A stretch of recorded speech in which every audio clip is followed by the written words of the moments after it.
Salut tout le monde, j'espère que vous allez tous très bien. Donc aujourd'hui on se retrouve dans une nouvelle vidéo où je vais vous parler du permis bateau option côtière. Donc c'est un permis que j'ai passé il y a maintenant un an environ. C'est vraiment un permis hyper simple à passer et vraiment super agréable. Donc si vous voulez en savoir un petit peu plus sur le déroulement de l'examen, comment ça se passe, etc., continuez à regarder la vidéo.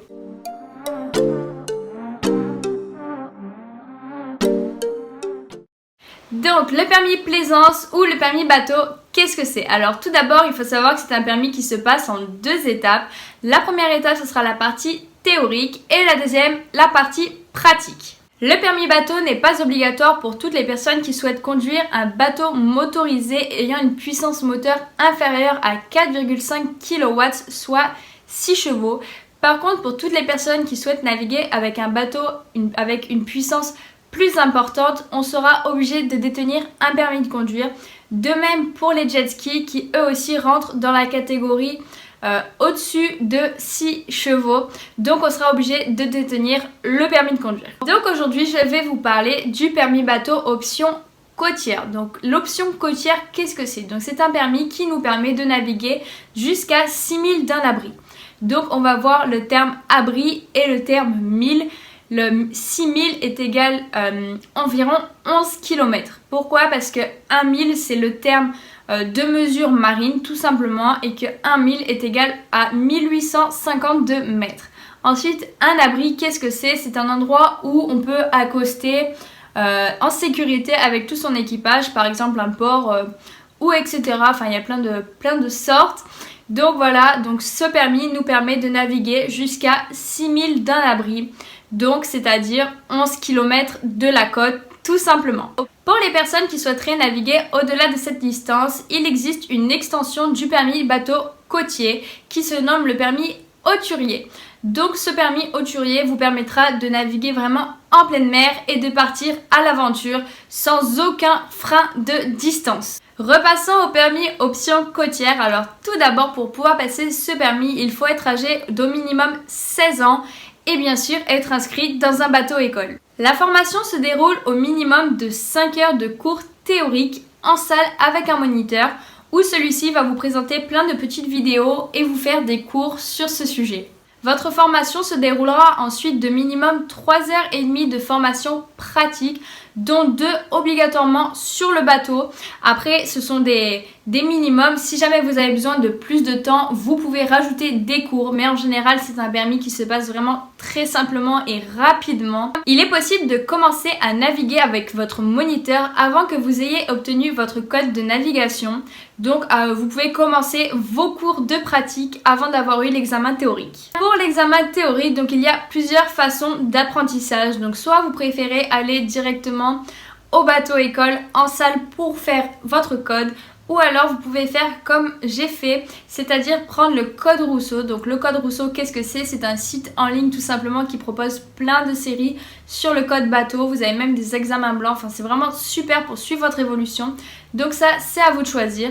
Après, lorsque vous êtes prêt à passer votre examen théorique, vous pouvez tout simplement le dire à votre moniteur qui lui vous inscrira à votre session. L'examen théorique, qu'est-ce que c'est? Alors c'est tout simplement un QCM de 30 questions où on a le droit d'avoir maximum 5 fautes. Lorsque vous allez aller pour la première fois sur le bateau avec votre moniteur, donc celui-ci va vraiment vous apprendre les choses essentielles à connaître sur le bateau, c'est-à-dire la sécurité, les gilets de sauvetage, où se trouvent les extincteurs, etc. Comment mettre un gilet de sauvetage, comment l'ajuster à quelqu'un, voir si jamais il n'est pas abîmé, etc. Contrôler la sécurité, tout ça. Quand vous allez commencer à naviguer, vous allez mettre en place les choses que vous avez appris en théorie, c'est-à-dire le balisage. Le balisage, qu'est-ce que c'est? Vous allez voir ça après avec votre formation. Donc sur terre, on a des panneaux, etc. On a plein de règles à suivre pour bien conduire. En mer, c'est pareil, il y en a je pense un petit peu moins, mais on a aussi pas mal de règles à suivre pour pouvoir naviguer correctement. Donc tout ça, vous allez le voir avec votre moniteur et le mettre en place sur le bateau. On va également vous apprendre à observer la météo marine, donc tous les temps où vous pouvez sortir, mais aussi ceux où il n'est pas possible de sortir, déconseillé ou même interdit. Après avoir vu quelques règles essentielles donc sur le bateau, le monde marin et tout ce qui l'entoure, on va passer à la conduite, donc la navigation, gérer ses trajectoires, les manœuvres, etc. Donc là, à ce moment-là, on va vous apprendre à sortir du port, à gérer les bouées, comment les remonter, etc. Faire les nœuds. Enfin, il y a plein de choses, vraiment, c'est hyper intéressant à faire. On va également vous apprendre à ancrer, à enlever l'ancre. Enfin, toutes les choses qui sont complètement obligatoires lorsqu'on veut sortir seul en bateau. On va également vous faire un petit cours de secouriste en mer. Donc, c'est-à-dire que votre moniteur va jeter une grosse bouée à l'eau que vous allez devoir récupérer avec le matériel nécessaire. Comme si en fait c'était un homme qui était tombé à l'eau de votre bateau. Donc, un ami à vous que vous devez absolument récupérer. Donc on va vous apprendre la manœuvre à faire avec le bateau pour ne pas blesser cette personne, ne pas le blesser avec l'hélice, avec le bateau, etc. Donc ça c'est vraiment hyper important à savoir, donc retenez-le. Au cours de votre formation théorique et pratique, on va également vous apprendre à contacter les centres de secours maritimes, chose également hyper importante. Dernière petite chose à savoir, c'est que c'est pas parce qu'on est en mer qu'il n'y a pas de règles. Bien au contraire, il faut faire très attention en mer. On a pas mal d'individus différents. On a des gros bateaux, des petits bateaux, on a des paddles, des jet skis. Enfin vraiment l'été ça grouille de monde, donc il faut faire très attention et il faut strictement respecter les règles de navigation. Il faut savoir également qu'il y a de grosses amendes pour les personnes qui ne respectent pas par exemple la vitesse dans les 300 mètres, donc ça vous l'apprendrez un petit peu plus tard. Donc il faut vraiment pas rigoler avec ça, ça peut être une amende mais aussi de la prison. Donc faites attention, respectez toutes les règles de sécurité.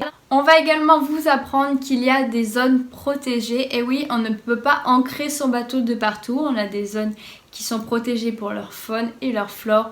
Il faut faire très attention et être respectueux de l'environnement pour le monde marin qui nous entoure. Parce que lorsque vous allez ancrer, si jamais vous ne choisissez pas le bon endroit, vous risquez d'arracher pas mal d'êtres vivants, de coraux, d'algues, etc.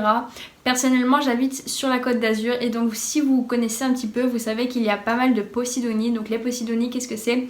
Ce sont en fait des algues qui sont les maisons des poissons tout simplement, les petites maisons des poissons.